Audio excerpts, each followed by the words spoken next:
families. Happy Monday night. I wanted to first start off by apologizing for not sending out a video sooner. Thanks to the wonders of the internet, I have self-diagnosed myself with carpal tunnel or tendonitis or something much, much worse. I can't tell according to WebMD.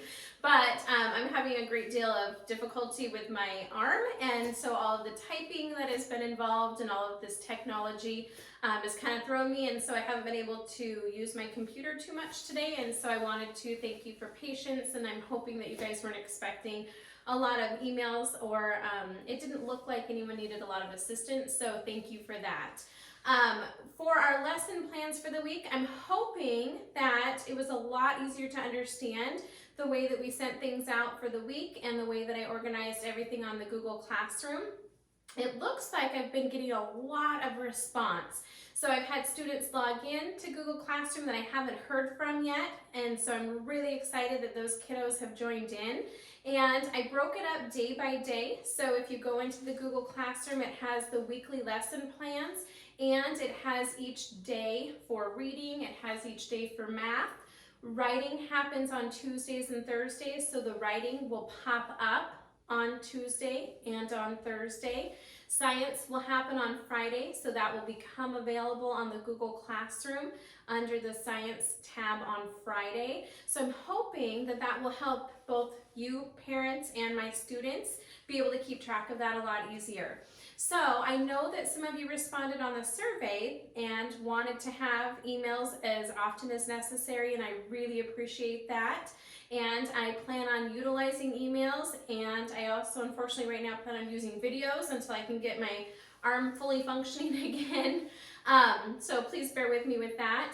For those of you that were hoping to get daily lesson plans through an email, that will hopefully happen next week. So this week, it is in the Google Classroom.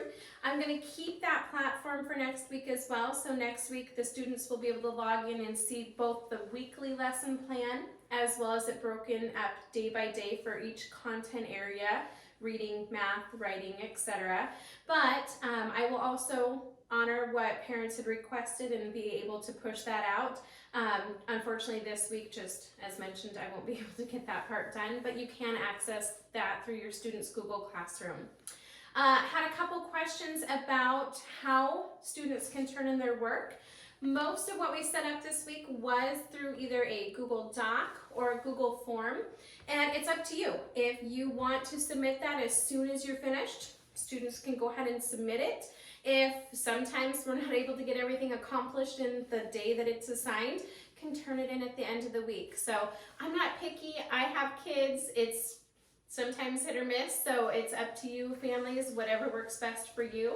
As long as you're able to get those turned in, I'm not going to be too fussy about it. So if you have more questions regarding the actual submission of that, let me know, and I would be more than happy to do a tutorial on how those actually work. But I think for the most part, I think a lot of our students are pretty tech savvy and are able to get those forms submitted. For Zoom meetings, I had a wonderful time meeting with my students last week. So the responses that I got for the survey, I had about almost half and half. So I had about half of my family said that they would prefer to have a later afternoon Zoom between 12 and 3, and the other half that would prefer an evening Zoom. And so what I thought would work best in hopes of being able to accommodate as many students as I can, I would like to try to have a Tuesday evening Zoom and a Thursday afternoon Zoom. And it's not required. It is certainly not mandatory for students to participate. Students and families are welcome to participate in both of those Zoom sessions. You can participate in one Zoom session. You don't have to participate in any Zoom session. I'm just hoping that by offering a time in the evening and one in the afternoon, that it'll allow for more families and students to be able to participate instead of just having one set time during the week that might not appeal for everyone. I know that it's late notice though, so today is Monday, April 20th, and so I'm hoping to have our first evening Zoom tomorrow night, Tuesday, April 21st at 5:30, and I will be including an invitation with the email that is sent out with this video.